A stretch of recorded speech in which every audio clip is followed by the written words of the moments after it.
Good morning, everyone. I know I haven't done an update in a few days, but I've been waiting for more data from the markets to be able to make a better analysis of what's going on. So here we go. We're looking at the S&P 500 futures, and this is the rising wedge that we've been following. And more or less, let's go ahead and zoom in.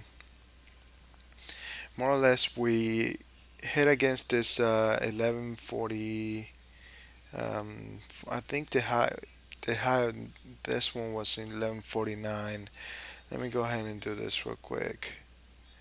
Go ahead and give you a little more of a okay, yeah, 1149.75, which in the S&P 500, I think it hit exactly 1150. Now, this 1150 area, it's a very strong resistance area. A lot of people are calling the symmetry of the shoulder of the left shoulder. This would be the right shoulder. So 1150 is more or less a symmetry of the other shoulder.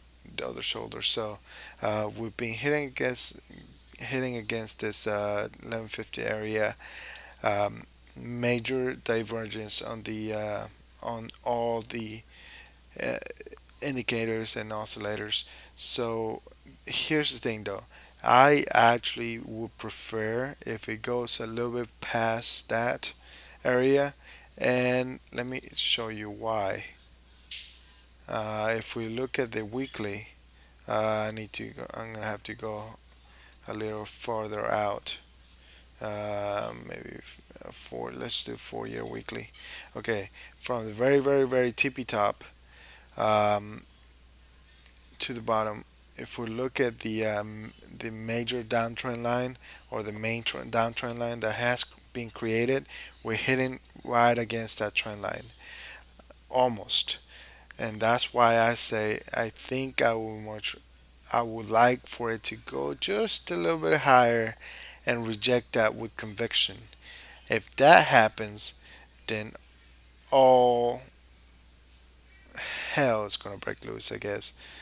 And we the next resistance area would be the um, this 1131 that we broke out of from back here, 1131 area. So um, that will be our next support area. But I truly believe that we're still seeing a lot of enough divergence, not only in the on the shorter term for the 4 hour and the daily charts, but on the weekly, we're starting to see if we don't break out of this with conviction, then the bulls are done.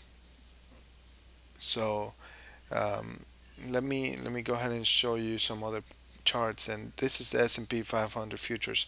If you look at the NQ on the weekly, well, on the month, even let's go look at the monthly. We've already hit the downtrend line. We rejected it. Let's look at daily. We've hit it, rejected it. We're still bouncing right against it, but like you can see on the histogram for the daily, major divergence.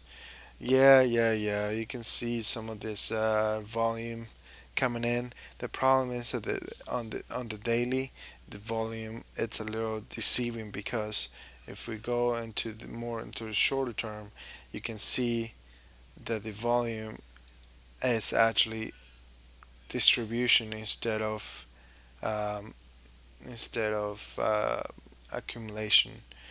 So um, same thing. Let me go ahead and look at the futures of the Russell. Same thing. We're hitting, I guess, that one trend line, and I'm telling you, this is gonna be big. So thank you for listening. This is directionalanalysis.com.